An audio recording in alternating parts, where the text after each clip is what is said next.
I'm going to be talking to you today about predictability in air traffic management. And so this is what you'll be subjected to. I'll motivate this, talk a little bit. I'll talk about doing various things related to predictability, defining it, measuring it, valuing it, achieving it, and conclusions. So why are we doing this? In the last few years, there's been an interest in a sort of a broader, less delay-centric perspective on how to measure and characterize the performance of the aviation system. And that's captured in various ways. One is this document called Destination 2025, which includes this, includes this quote for the basically capturing the different kinds of performance objectives that are of concern. And notice that predictability is right up there. And there's a specific call out of predictability in terms of reducing variances in flight time. So clearly the FAA thinks it's important. NASA has been doing work related to this and trying to develop its next generation of traffic management decision support tools. And just last year they did a stakeholder outreach where they talked to a bunch of folks in these different I'll get this eventually. In these different parts of the aviation system. And what came out as kind of the key concerns. Predictability was really one of the top ones that was mentioned when these stakeholders were consulted. And lastly, we've been doing a little bit of survey work with airline folk for some for a project actually that Mike will be talking about later on criteria for assessing the performance of TMIs and particularly GDPs. And here are some things that were considered particularly important. One is the accuracy of forecast of the GDP end time, accuracy of airport acceptance rate, and the number of revisions. So these are all kind of predictability-related metrics. And notice that their numerical scores in terms of importance are right toward the top of the list. So these are all kind of indications that people really do think predictability is important. That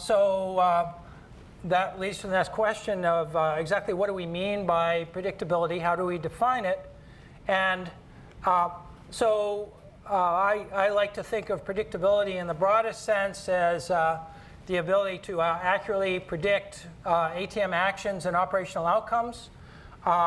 And these might be in the form of realized block times or airborne times, or something called effective flight time, which is the time between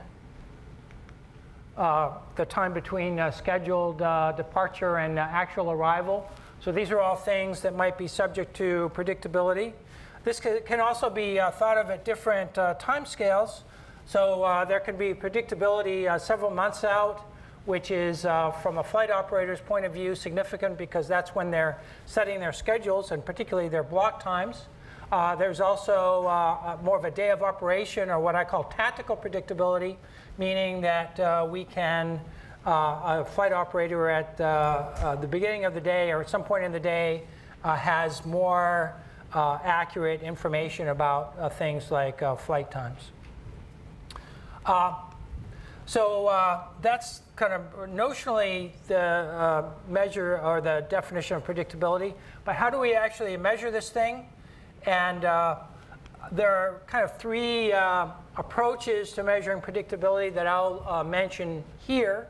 The first is based on flight time variability. We saw that that was an important criteria in the Flight Plan 2025 document, so we'll talk about that. There's another set of approaches, which I refer to here as behavioral response, which basically means that instead of measuring predictability directly, we observe certain behaviors of flight operators that are, to a large extent, driven by predictability. And finally, there's another kind of predictability, which I'll refer to as cognitive, which basically gets to this idea of how soon do we know certain information about what we're looking at in a particular day. So I'll talk about all these a little bit. Flight time variability. The first question is, what do we mean by flight? There are different ways of characterizing this, and our thinking about this has evolved over time. One way of characterizing a flight is defining it in terms of an airline, a OD pair, a departure hour, could be a half hour, and an aircraft type. So we think of the flight times for sets of flights that have all these features. Another way to do it, which is more naive and more straightforward, is to just say airline, origin, destination, and flight number. The problem is that flight numbers are constantly changing, so it's a little harder to track that. Another question is what aspects of flight time to consider. Clearly, we want to worry about airborne time and taxi times. The big question there is, how do we want to deal with gate delay? Finally, given that we have a definition of a flight and some measure of, or its time components we're going to be tracking, how do we actually measure their variability? So we can use statistical methods such as a variance and a standard deviation. And as we'll see later, there's also something to be said for finer measures that look at particular percentiles of these different times. So let me just show you a couple of results from work that we've done measuring flight time variability in these different ways. The first is based on some earlier work that we did. And this is looking at time between 2004 and 2010. And the particular metric that we're using here is variance. The nice thing about the variance is that the variance of the sum is the sum of the variances. So we can decompose the total flight time variance into these different components. So we begin with taxi in, a very low contributor to the overall variability in flight time. Airborne time and taxi out time are kind of roughly similar magnitude. And one thing that we've observed over time that is kind of intriguing is that while the airborne pattern is quite consistent and is very seasonal, the taxi out time has been doing something a little bit more interesting. And in recent times, the variability of taxi out time has gone down. So it's no longer the largest source of variability of flight time. It's kind of competing neck and neck with airborne time in these later periods. And if we sum these three, we get the series at the top, which is the overall variability in flight time. Here's another take on it. This is a percentile-based method. And this is looking at more recent data from 2012 to 2014. And the metrics that we have here are percentile-based metrics. One is the median of the flight time, which is used kind of as a control, if you will. And the other is the 70th percentile of the flight time. Why 70th percentile? Well, we'll talk about this more in a few minutes. But it's kind of a good indicator of the part of the flight time distribution that airlines pay attention to when they set their scheduled block times. The green bars are the difference between the two. And kind of the big story here is that there's no story here. There's basically been very little variability, very little change over time in the difference between the 70th percentile and the 50th percentile. Although the individual percentiles do go up and down somewhat on a seasonal basis. So another kind of metric for measuring predictability is behavioral. And basically, these reflect flight time operator adaptations to unpredictability. And because they're adaptations and flight operators take time to make them, I think of these as lagging metrics. They kind of look at how the flight operators has responded to recent experience with variability in the system and lack of predictability. And some particular examples of behavioral things that we can look at are scheduled block times, and we'll spend some time on that. Turn times, which we haven't really looked at yet, but the scheduled time between for a given airframe when it's supposed to arrive and depart from a particular airport. And finally, something we've given some attention to is fuel loading. So these are all examples of things that airlines might change, generally by lengthening the scheduled block time, lengthening turn times, increasing the amount of fuel loaded in response to unpredictability in the system. So here's some work that we've done looking at the change in scheduled block time for the US system as a whole, averaging all the flights that are existing in the system, and doing this in such a way that changes in the flight schedules are accounted for over time. And kind of the first thing to notice is that there are patterns where the scheduled block times go up and down. Between 2008 and 2009, they were going up. Then from 2010 to 2011, they went down by somewhat of a similar magnitude. The changes vary by season. These are season over season differences that we're looking at. And again, the changes are pretty small when we look at it in this very aggregate level.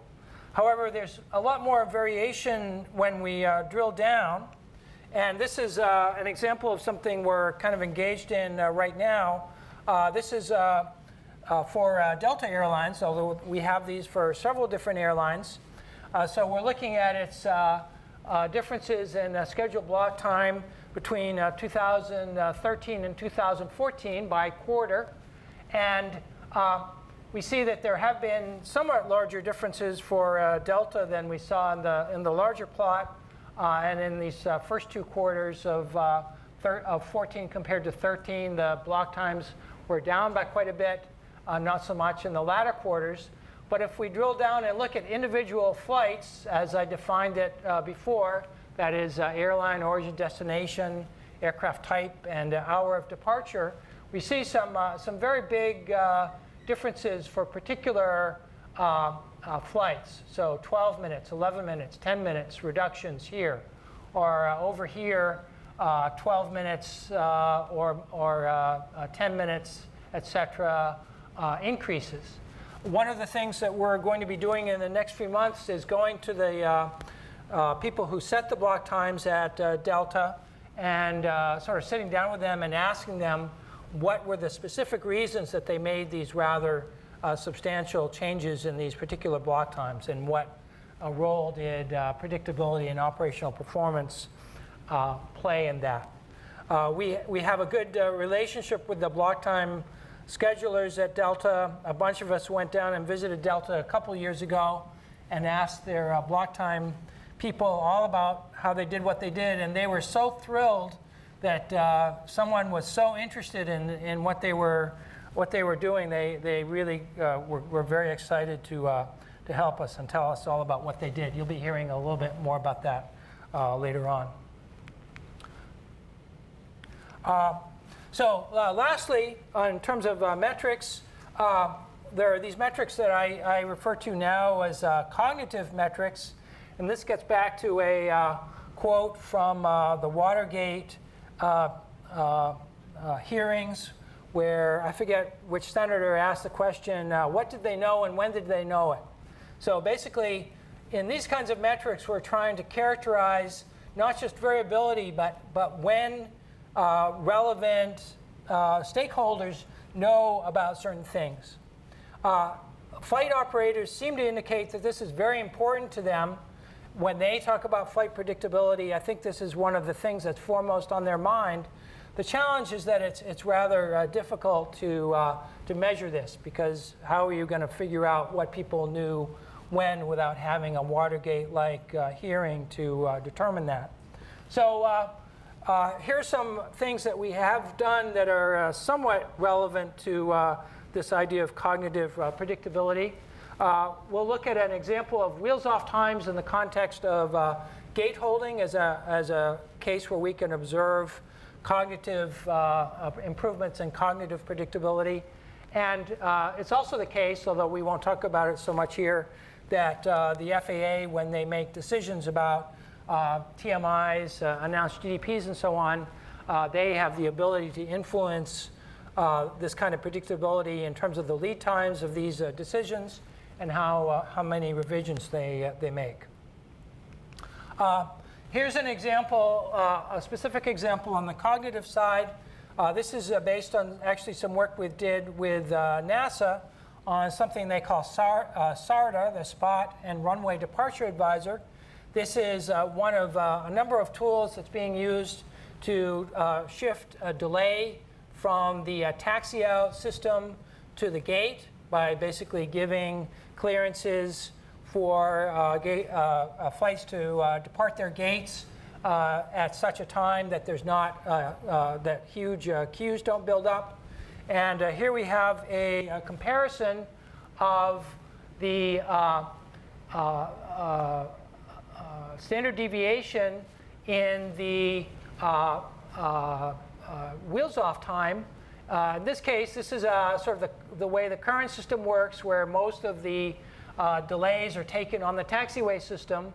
And so there's a lot of uncertainty about what the wheels-off time will be, basically until the aircraft gets its departure clearance, it gets to the front of the line, and then it knows quite exactly what the wheels-off time will be. By moving this back to having a pushback that's based on the SARDA system, we see this variability goes down greatly earlier. So a flight operator knows much sooner how, with higher accuracy, what their wheels-off time will be for any particular flight. So we actually compare the areas under these two curves and use that as a metric for cognitive predictability. All right, next thing, evaluating predictability. So if we're going to be using this as a performance metric and making decisions based on it, we have to have some ideas about what predictability is worth. So let me just say a few words about that. One thing that we've worked on in this context is a model of scheduled block times that tries to ascertain the relationship between the realized historical block times for a particular flight and the block times that are set. We did this through this combination of talking to the block time schedulers and some econometric analysis. Reference to the relevant paper is provided there. The basic idea that we know from the block time schedulers is that they base their scheduled block time on historical block time, and they do a segmentation of their flights in order to get the appropriate distributions. And then they focus on different percentiles of the distribution to different degrees. And what we were able to find econometrically is that the most important drivers of the scheduled block time are going to be the percentiles, what we call the inner right tail, starting at the 50th percentile, which is indicated here. And this is the weight they attach to that in setting their scheduled block time. And then these weights go down as we move to the 60th, to the 70th percentile, to the 80th. And then after the 80th percentile, it basically goes to nearly zero. So the airlines are really focusing and setting their scheduled block times on the part of the flight time distribution out to maybe the 70th, 5th, or the 80th percentile. They treat both gate delay and flight time as in a similar way. One interesting thing that we found that we're still puzzling about is they essentially ignore gate delay in making these scheduled block time decisions. So they just view that as kind of a separate issue, even though that's a big source of variability in the system. So given that they do change their scheduled block times based on the block time distribution, what can we attach a cost to that? Well, we've done some work about this in the context of this total delay impact study. And the bottom line is that the cost of extra block time is approximately the same as the cost of delay. The average delay cost, this is based on some econometric analysis that we did, is given in the gray box here. This is quarterly airline cost estimation results. And then the extra time that they set in their schedule is indicated in the gold here. And depending on how we measure that extra time, we get different coefficients, but they're all approximately equal to the cost of delay. So the cost of extra block time and the cost of delay are approximately commensurate with each other. All right. The other kind of benefit that we've looked at is about predictability in fuel loading. And we've heard from Tony and from Dan before about fuel and its importance in aviation decision making. So basically, the airlines do load extra fuel when they're not certain about what is going to happen with a particular flight. If there are airport outages or weather events or possible reroutes, they add fuel in order to do that. And the cost of adding the fuel is the cost to carry that fuel. And so we've done some work to try to quantify what that cost is.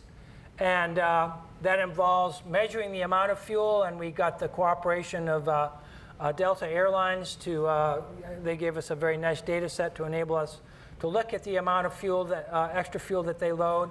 I should mention that FAA now is getting data. So in principle, this could be done with a stream of data that FAA is also getting. And then converting that into cost to carry. So this involves basically doing models that relate the fuel burned on a flight with the total weight of the flight. And here are some estimates. I'll just go to the bottom line here. We estimated that the total about 2 billion pounds of fuel are used per year carrying extra fuel. So this isn't the amount of fuel that's carried, but this is the amount of fuel that's burned to carry that extra fuel. And that's about a $1 billion a year problem. This is just the fuel on arrival, subtracting out the reserve fuel and the alternate fuel. We also did a flight operator survey, but I'm running out of time. So I'll just say briefly that we were able to quantify the effect of, this gets to kind of a cognitive metric, the change in delay per flight in a GDP compared to the cost of the actual flight delay based on surveys with dispatchers, and we get what we call an unpredictability premium of about 15%. So basically, if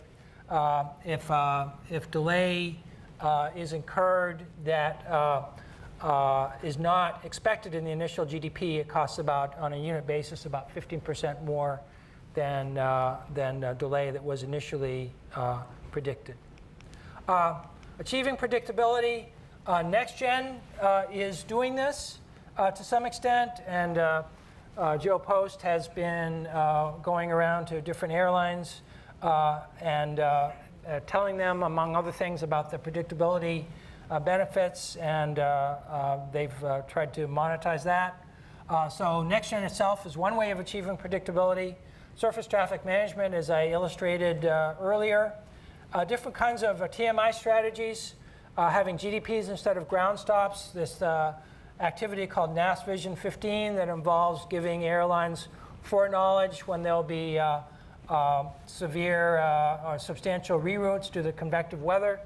And generally, we found that the FAA could consider giving more attention to predictability and less to throughput in making TMI strategies. They tend to be somewhat throughput focused in their approach right now. Finally, sequencing policies that favor what we call the right tail flights, the flights that would otherwise be late if they were not given priority, and maybe giving them those priorities over the left tail flights where moving them back will just make them closer to being on time, because otherwise they'd be early. So that's it. Predictability is a thing. It has both a strategic and a tactical aspect. It can be measured, it can be monetized, and it can be improved. Thank you.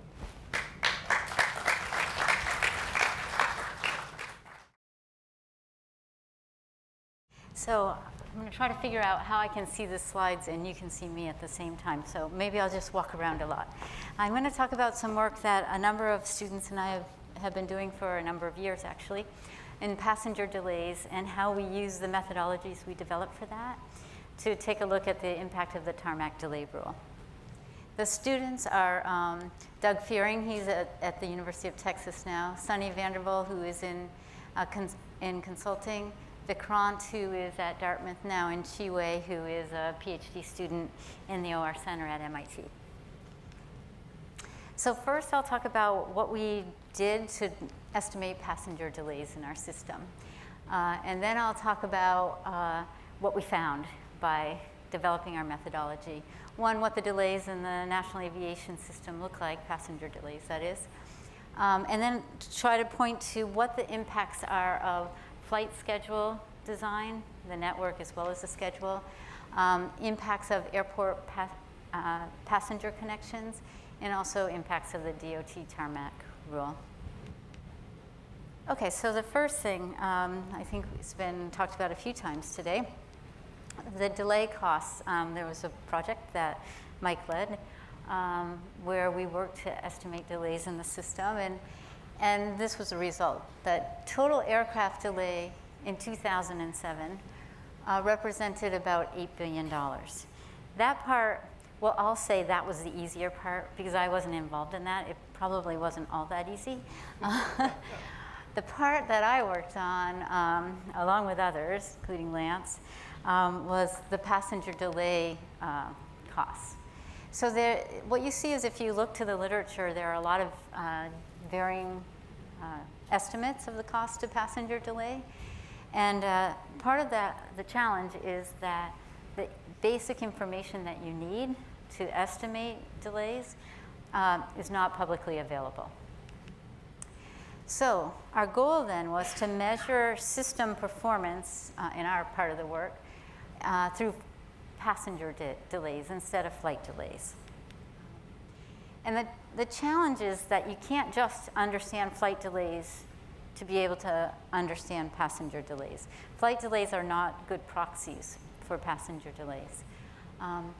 And there are a couple of reasons for that. One is that longer flight delays create disproportionately longer passenger delays because they result in flight cancellations and they result in passenger misconnections. Now, as I said before, the primary obstacle to estimating passenger delays is we don't have the data we need, and what we really need is passenger level itinerary data, which isn't publicly available. What is publicly available is a lot of data, but it's aggregated typically monthly or quarterly by carrier segment or carrier route.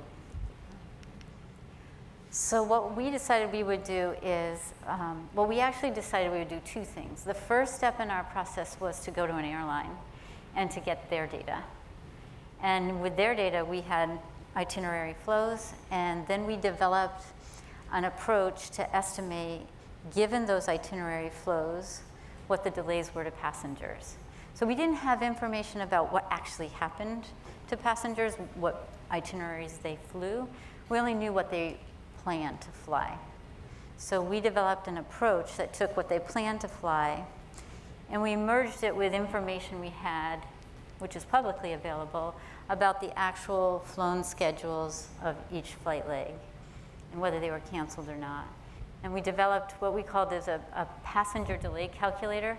It's not really a calculator, it's an algorithm to assign passengers, to reroute them when they miss their connections or their flight is canceled on the particular day of operations.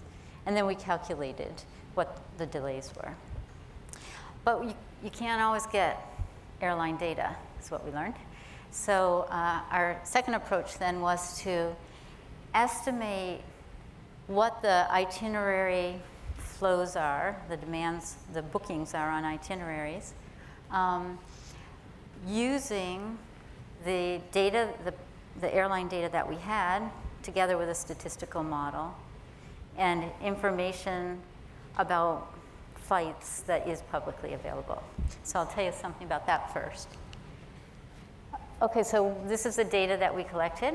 One, we had the planned flight schedules as well as the operated flight schedules. We knew what the aircraft capacities were for each flight leg, and we got that by looking at a number of different data sources. We also knew something about aggregate passenger demand data from the T100 and DB1B data sources. And then, as I said, we had proprietary booking data from a major US carrier. Okay. Then we built this model. So I want to go into every detail of it because I think after lunch is exactly the time that you need this kind of thing. But I'm kidding, in case you all decided you would immediately tune me out. I'll try to give you a sense of what this has in it. So what we're trying to do is understand the relative attractiveness of each possible itinerary in an OD market. And so we built a model to try to predict this, the share that would go on each itinerary. And what, in the end, we had is explanatory variables. So we looked at time of day, which is what this first piece of the equation is.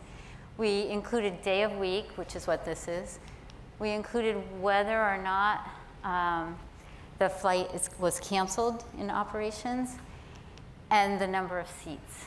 So through these different values, we learned that by training this model using our proprietary data, we were able to get model parameter values that were statistically highly significant.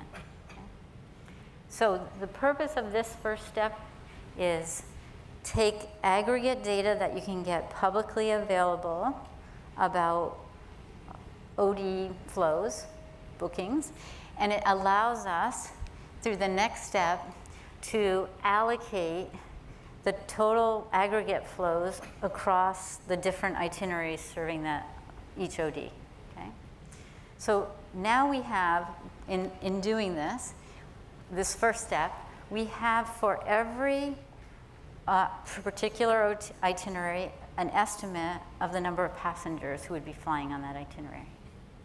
Once you have that, then you can go to our, what I was talking about before, passenger delay calculator, and you can calculate the delay that passengers would experience each day by looking at the data for that day that shows the actual schedules flown or flights not flown. So for example, if I'm on an itinerary and I see on that day that my connection was reduced to some negative amount of time, then I assume I didn't make that connection. So in the passenger delay calculator, you would be a passenger who gets rebooked. And so the process of rebooking these passengers looks at how many seats are available, what are the feasible ways to get there, and assigns each person to the fastest way to get there, as long as there's a seat for them, and calculates their delay. Okay, so the end result of all that was that the total passenger delay in minutes was about 14 billion minutes, or 240 million hours for the year 2007. And that, going back to the first thing I said, that passenger delays aren't a good proxy for, flight delays aren't a good proxy for passenger delays. Only about half of the delay experienced by passengers can be explained by the fact that the flights were delayed. The rest of the delays, 29% of the 50% are due to cancellations and 19% to misconnections. So what happens is you see that in 2007, the average delay for each passenger was 30 minutes. However, there's two categories of passengers you really ought to pay attention to. There's the passenger who got to where they were going on the itinerary they booked. And there are the passengers who hopefully got to where they were going on other itineraries. So they missed their connection or their flight was canceled, so they had to be rebooked. In 2007, the average delay for these disrupted passengers was 7.5 hours. That was our estimate. So you see that you really do have to, you should notice that there are two kinds of passengers when you think about passenger delay. There are those who are disrupted and those who are not. And those who are disrupted tend to be disrupted a long time. So you should think about that as you design your schedule and recover passengers. So anyway, the total cost of delays was about $9 billion, assuming this $37.6 per hour value. Okay, so what can you do with this kind of analysis? A lot of different things, and I just picked out one thing from our list of findings. One thing that we saw was that while the overall ratio of passenger delay to flight delay was about 2, you see that that's not what's experienced typically. Okay, so you see wide variation if you're a regional carrier, a legacy carrier, or a low-cost carrier. You see the average passenger delay to average flight delay for regional carriers is the highest. You're going to be more delayed than if you're flying a legacy carrier, and even more so than a low-cost carrier. And you can see by these two last rows, our explanation anyway, for why that is. You see the regional carrier cancellation rate, legacy, low cost. And you see percent connecting passengers. So as I said earlier, a big factor that you really have to pay attention to when you are estimating passenger delays is things like cancellation rates and percent connecting passengers, because that's what leads to potential disruption and then a need to rebook with long delays, typically long delays. Okay, so having explained that, I'm going to just diverge for a little bit.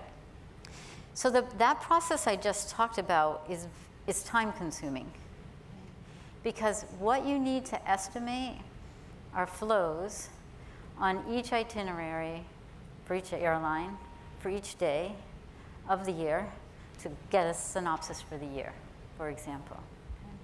So what we thought would be interesting would be to see, could we do some more quick and dirty sort of calculation to get at, say, for example, aggregate delay, passenger delay statistics for the year, using a much simpler process. So what we show here is, this was the process I just described, you have aggregate data, you do this discrete choice model, you get disaggregate data, you put it into the passenger delay calculator, you get delays. We thought, how about if given this input here, the aggregate data that we can get publicly, we put it into just a simple linear regression model and have passenger delays pop out here. How would that do? So that's what we set out to build. Our dependent variable was average passenger delay. And our independent variables were various attributes of the airline schedules and passenger itineraries. And so let me just show you what those different attributes are. So first, one of the attributes of this regression model, one of the variables was flight delays. And clearly, as flight delays go up, passenger delays go up. Right? Cancellation rates was another one. Cancellation rates go up, passenger delays go up. Connecting passenger percentages, same. Load factors, very important element. And also the fraction of flights with long delays. So why this is important is because when you have delays that are like, say, greater than an hour, the probability of missing your connection goes up. And therefore, delays, you need to capture that extra delay that passengers encounter. Okay, so what this says is, I think, take a look at a few things. So when we were building this model, here were the estimates of the coefficients.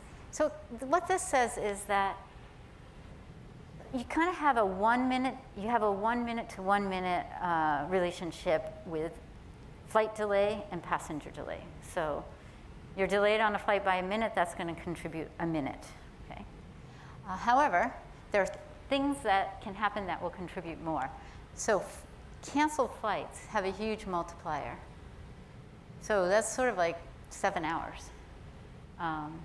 So essentially what these are trying to capture is the incremental amount of delay that you get because of canceled flights. And then even more when the flight you're canceling has a high load factor, because it takes longer to find a seat for all the people who have been, who need to be reassigned. And then incremental delay for connecting passengers. So what we found here was that all the estimates were statistically significant. And also we found that this really simple model, from what we could check anyway with 2007 and 2008 data, was that kind of surprisingly, the error that we had in estimating the delay wasn't all that, I mean, 8% is a pretty big error. But if what you're trying to get at is sort of order of magnitude or kind of close to what passenger delays are for the year, that this was a very quick way, it seemed, to kind of get a decent estimate for that. Okay, so essentially the point of that last step then was to be able to, in addition to showing these kinds of relationships, which they are relating on-time performance to operations and average delays to, per flight. And I guess I should say, this one shows you the pattern that we saw between 2001 and 2014. And this is the on-time performance, okay? Down here is average flight delays over that period of time. Interestingly, what you kind of see is 2007 and 2014 in terms of average flight delay and on-time performance start looking more and more similar compared to other years anyway. So what the simple regression model allows us to do is supplement these kinds of charts, which are just drawn from looking at publicly available information, to adding something like this. So this is showing the pattern of average passenger delay over the period. Again, sort of showing that 2007 and 2014 are beginning to look more and more alike. Okay, you all know the tarmac delay rule? 3 hours off, and people either have to be given the chance to get off the plane or airlines get fined a lot. Came into effect in 2010. Okay, so I really have only 2 points I want to make here. Well, maybe 2 points and some policy stuff.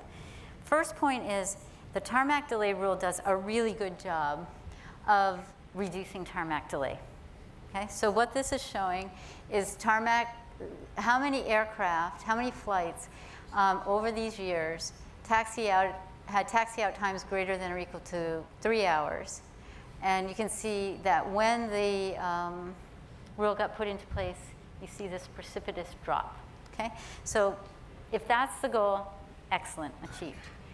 My concern is that the rule actually can lead to increased passenger delays. So there was a report in 2011 that showed that airlines are changing their decision-making and recovery as a result of the rule. So to avoid the fines, they're more likely to cancel flights than to risk that they might have an aircraft out on the tarmac for more than 3 hours. So what we learn is that this results in increased passenger delays. It's also what the report said. So what we said is we want to answer a couple questions. What is the impact of this rule on passenger delays? And does the rule, is it written right to strike the right balance between passenger delays which are increased and tarmac delays which are decreased? Okay. So we're not actually saying what the right balance should be, but we're showing that by changing the rule in different ways, you can affect that balance. Okay? So what I'm going to do is tell you kind of the bottom line results. So I think I can do that here. Okay, so we said let's take a year before the rule went into effect where there were actually aircraft that sat on the runway or on the tarmac more than 3 hours. And let's simulate, in a sense, the rule being imposed in that year. Let's compare the delays to passengers when the rule wasn't in place by actually computing those delays in 2007.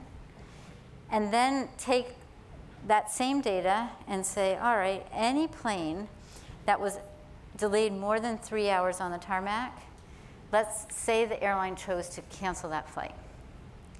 And now let's compute, when the airline does that, how they have to change their operations and what happens to passenger delay. Okay? All right, so this is what we found out. We found out that, so these A passengers, these are the passengers who were on the flights that were stuck on the tarmac for more than 3 hours. So the pre-rule baseline is, this is what these passengers experienced in 2007 when they were on those planes that departed later than 3 hours. Okay? This is what they experienced if their flights were canceled, as it's trying to suggest that's what would have happened if the rule had been in place.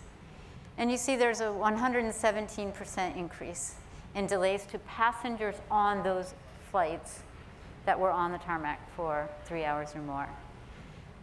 The average delay to all passengers went up a whole lot less because these passengers are a relatively small percentage. But nonetheless, the average delay to all passengers increased as a result of the tarmac rule, all right? So the total passenger delay increase was 57 million minutes.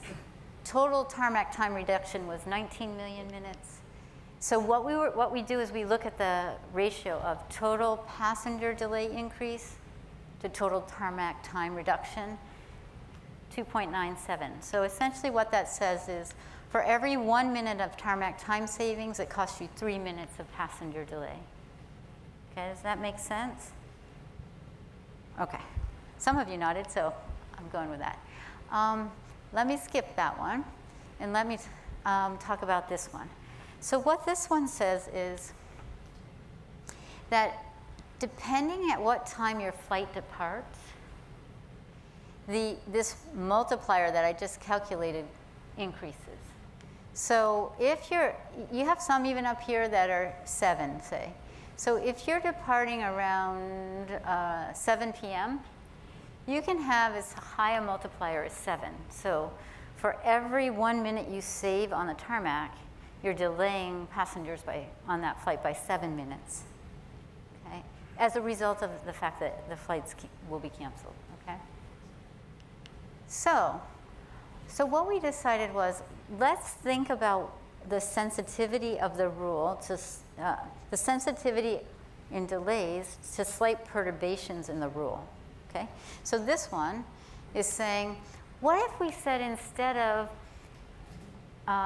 no flights can be on the tarmac for more than 3 hours before 1 p.m., so from the start of the day to 1 p.m., or before 3 or 5 or 7 versus any time, which is what the rule is now, right? And what we see is that you see this multiplier again at around 5 p.m. is when, for every minute of tarmac delay reduction, you get actually more than a minute of overall delay.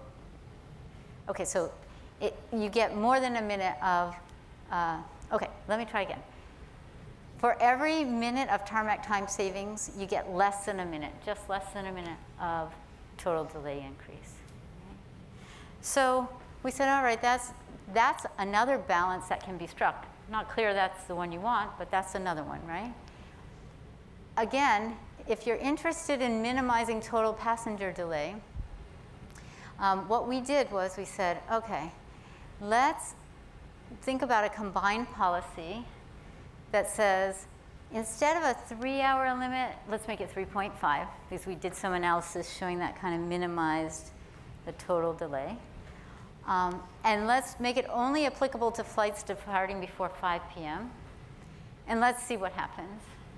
And in that case, what we found was that if your aim is to strike this balance where you limit the tarmac time but minimize total passenger delays, then you essentially are achieving it with a policy that looks more like this.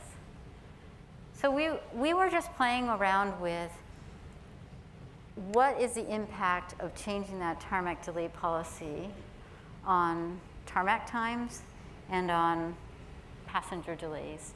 To provide some insight, I guess, if you wanted to get into a dialogue about changing this policy. Because right now, it's definitely achieving the reducing tarmac time, but it's at the cost of increasing delays to those passengers, actually, who no longer have to sit on the tarmac, but now, but now have their flight canceled and are stuck for some time. And I see everybody's waving at me, so I'm going to stop there, and thank you.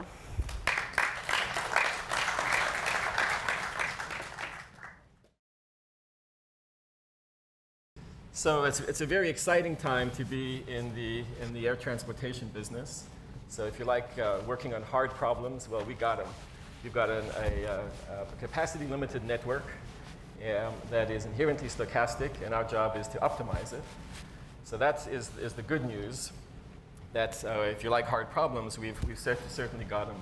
The bad news is, and I like to tease Dr. Ball and Dr. Hansen about this, is they came along and took all the low-hanging fruit. So, you know, GDPs and other NAS-wide initiatives are effectively all the low-hanging fruit. So what they've left, the next generation left us to do is to work all the niche problems. So in order to do that, what we found over the last decade or so is that the approach using simulation probably doesn't work for these niche applications. So certainly over the last 7-10 years, what we found is that when an airline approaches us with a very specific problem, a fuel problem for transcontinental flights, or if they approach us with a problem to do with a specific operation at Midway Airport, that the simulations can only get you so far. And what we had to do then is to start to look at real-world data. So the good news is that we were at the right place at the right time, because all of a sudden, a lot of the surveillance track data, SDX and other forms of instantaneous data became available. So at George Mason University, what we've been doing is building up this capability to do big data analysis of some of these niche problems. So let me give you some more specifics about what I mean by this big data analysis. I mentioned the first step is surveillance track data. So we take in terabytes of surveillance track data, process it, improve the quality, take all the noise out. And then in addition to the surveillance track data, we match that up with the navigation procedures. So for the first time, we were able to identify flights that are arriving to a specific airport, which runway they landed on, and more importantly, which approach they took, whether it was ILS, RNP, VFR. And more importantly than that, as they were flying onto their ILS approach, what was the amount of time that they were in level flight? And more important to that, what was the track time from the final waypoint of the star until they actually landed, or the track distance? So all of a sudden, you can get a tremendous amount of data that just previously wasn't available. And it's that level of granularity that's required to solve some of the problems that we're being tasked with. So in addition to that, one of the other interesting features is that there are several pressure release valves in the system, and one of them, for example, is go-arounds. And so in general, go-arounds are not counted or made publicly available.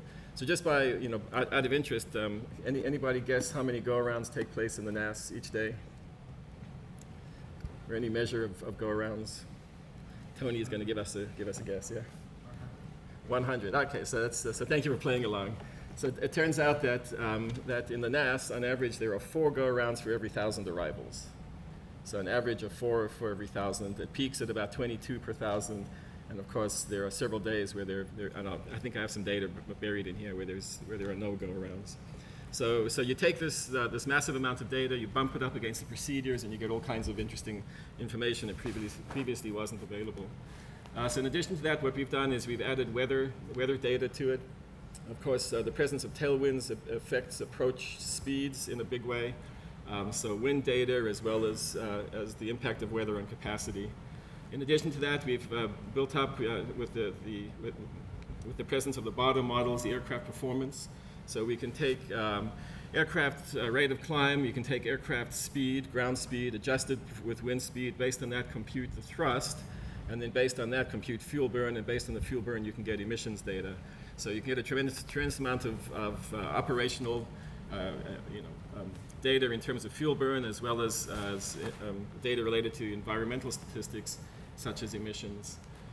So then you can couple that with flight data from FOQA, for example, and that only enhances the surveillance track data, and you can use that for calibrating these aircraft performance models. And then we've coupled that also in the initial stages to some of the behavior on the flight deck, such as setting cost indices and other factors that affect the overall performance of the system. So in the time that we have, let me run through just a couple of examples and get some exposure into how this system works. So one of the things we've worked a lot on is emissions inventory, and particularly on the takeoff phase. So there's lots of people that have to submit emissions inventory on a quarterly or an annual basis, and they'd like to be as accurate as possible. So the way that these inventory models work is you have your pollutant mass per flight times the number of engines times the time in phase times the fuel flow rate and the emissions index. So the emissions index is provided in a reference model by the ICAO, approved reference model, along with fuel flow rate and time in phase. So the fuel flow rate is an average for the specific aircraft type, and the time in phase is also an average for a given procedure. So there are two areas which averages are used. One is the average time in phase, and then the second thing, which is assumed to be 2.9 minutes, and the second thing is there's an assumption that max takeoff thrust is used. And we know that in airline operations, in general, there's a flex takeoff or a default takeoff that's approximately 75% of max takeoff. So there'd be a possibility of significantly reducing the emissions inventory if that were to be taken into account. So the traditional way of doing it is to take the flight schedule, bump it up against the emissions data bank, come up with the number of engines, you draw the emissions index, the fuel burn rate, and time in phase, and all of those are derived from the averages from the data bank. So now when you have the surveillance track data, the first thing you can do is get a better estimate for time in phase of each flight. So instead of just making an assumption of 2.9 minutes for departure, for takeoff, you can actually see how long the flight was in that phase of flight. And of course, there's a distribution, so you have some tails, and those tails can add up very quickly. And then the second thing that we've been able to do was estimate the takeoff thrust setting based on the rate of climb and the speed of the aircraft.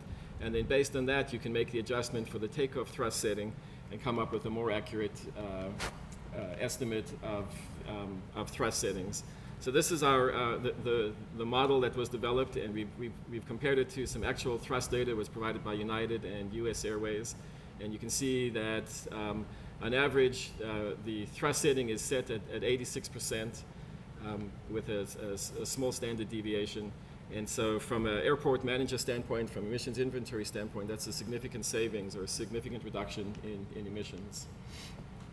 Another good example has been working with an airline that had an interest in R&P procedures at Midway Airport. When they went into the benefits investment decision, that decision was made exclusively based on simulated data.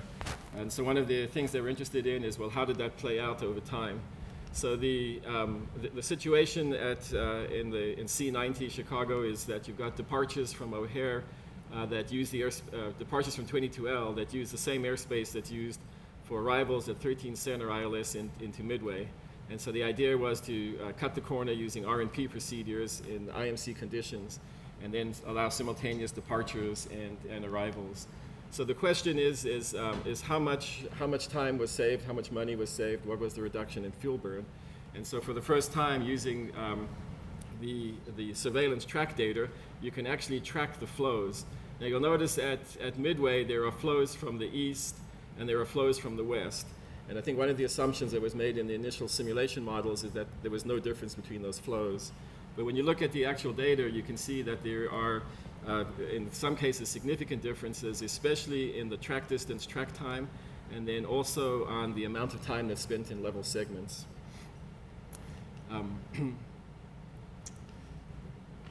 So there's tremendous value in picking out some of this data and better understanding how the system operates. So one of the interesting things that came out of this study is that you can see for the ILS approach, there's a lot of variance in the downwind leg, followed by a lot of variance on the base leg.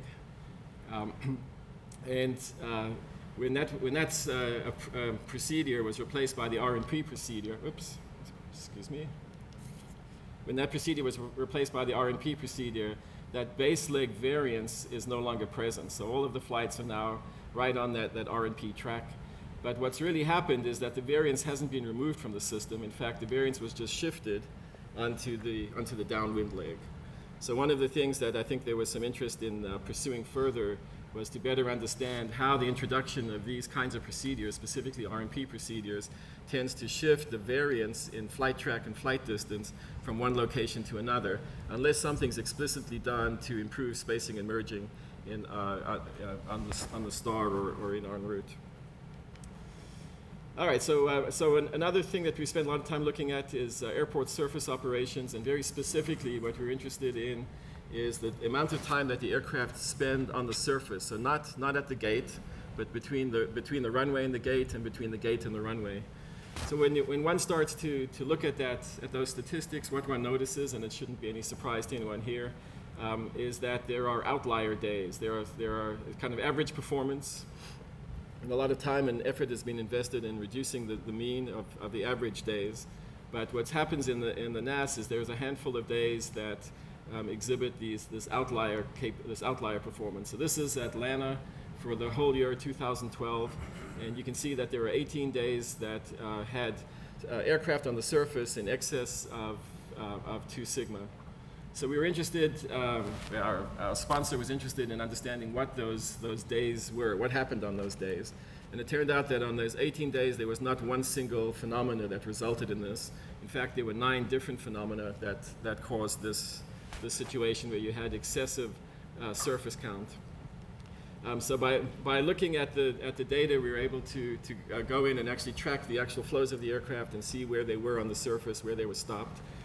There were several different things that caused the problem. One of the phenomena is performing a runway configuration change at just the wrong time in the bank.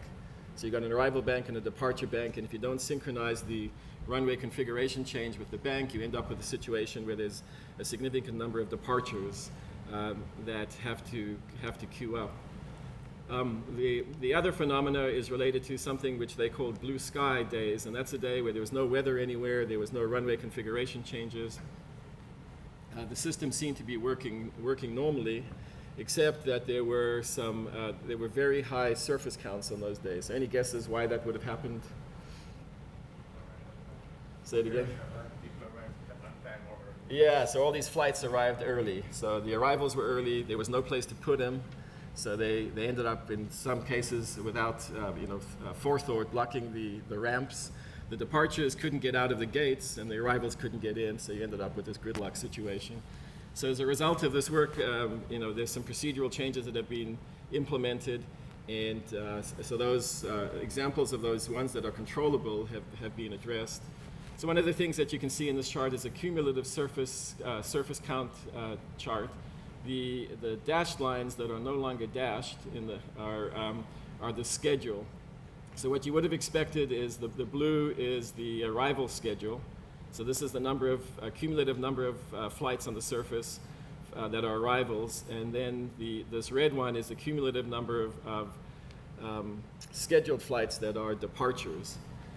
So you can see what happens on one of these days is, in this particular case, is a scheduled departure cumulative ramps up, and it turns out that this ramp up of the cumulative departures is a nice time series that is easily predictable.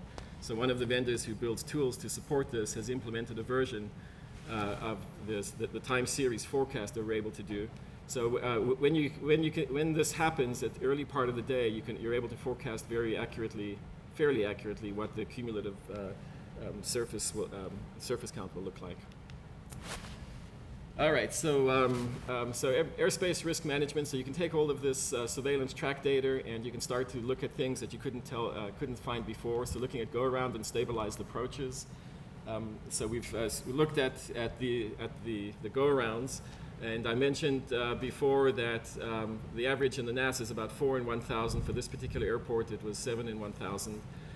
One of the things that was kind of an eye-opener for those that have been in the business is that we found that there were really 2 things that were happening. One was missed approaches, and one is what we call a boarded approach. So missed approach is where you fly over the missed approach point, look at the runway, decide for whatever reason you're not going to land, and then follow the missed approach procedure. So this is the air traffic control missed approach procedure, and the airline standard operating missed approach procedure. Well, it turns out that only occurs 20% of the time. So the other 80% of the time we call an aborted approach, and that's the situation where you turn to base, you fly down the final segment, and before you get to the missed approach point, you turn off. And so there are neither standard operating procedures in the airline manuals to deal with aborted approaches, and nor are there specific air traffic control procedures that are designed to deal with aborted approaches. So the system has kind of worked itself out where these guys are able to get back in the line. So one of the interesting phenomena that we found is that it's about $1,200 to $1,500 in additional cost each time you do a go-around. So several people have been interested in what were some of the causes of go-arounds. And here we used voluntary pilot data in the ASRS database to go and to identify some of the factors that lead to causes. So you can see in the 54% were related to airplane issues. So those were things that are on board the aircraft. Only 20% were separation violations, and then there were a handful of other phenomena that included flight and ATC interaction issues, which could easily be cleaned up. So one of our outstanding students is Ferdu Bhatti, and I can see Ferdu is in the audience today, so if you could raise your hand there, Ferdu. So Ferdu did an outstanding, just completed his dissertation, did an outstanding job. He took ATSAP data, so which is the voluntary air traffic control report data, and built a massive Bayesian network. So what we're showing here is just a very small portion of a much bigger model that allows you to identify factors that lead, in this case, to go-arounds. And what's nice about this Bayesian network model is it works both ways. So you can adjust the probability of a go-around here and see which factors will then need to be adjusted in order to achieve that goal. So that's a very powerful capability, and Ferdu is now employed as a civil servant here at the FAA. Another big thing that's there's a lot of interest in from an airline perspective is stabilized approaches. So stabilized approaches, you have to be at 1,000 feet on the final approach segment. The aircraft should be on the runway centerline, it should be on the glide path, you should be at landing speed, and you should have an acceptable rate of descent for the associated glide path. If those conditions are not met, then the pilot should automatically perform a go-around. So the big question is what is the likelihood in real-world operations? How does that actually happen? So for no change within the limits of descent on the glide path on the runway centerline, for this particular airport, 66% of the flights were satisfied that criteria at 1,000 feet. So 66% at 1,000 feet. The biggest issue was not being on speed. So 24% roughly of the flights did not meet the speed requirement at 1,000 feet. However, if you go down and look at the data at 750 feet per minute, the number bumps up to 78, 79%, and then if you go further down to 500 feet, the criteria is met at roughly 90% of the time. So there's this phenomena associated with stabilized approaches, and we were interested in understanding a little bit further what that could do, or what the factors were related to that. So there are two factors. The first factor is to do with the weight class of the aircraft. So in this particular on this particular airport, this particular procedure, 47% of the aircraft that are classified by the small weight class experienced unstabilized approaches at 1,000 and 750 feet. And the phenomena that you're seeing is these smaller aircraft have much lower landing speeds. So when they are vectored for the approach segment, they're holding the same speed that all the other aircraft are holding, but they have to drop speed further. Their change in speed is much greater in order to achieve their landing speed. So they have a much longer deceleration segment.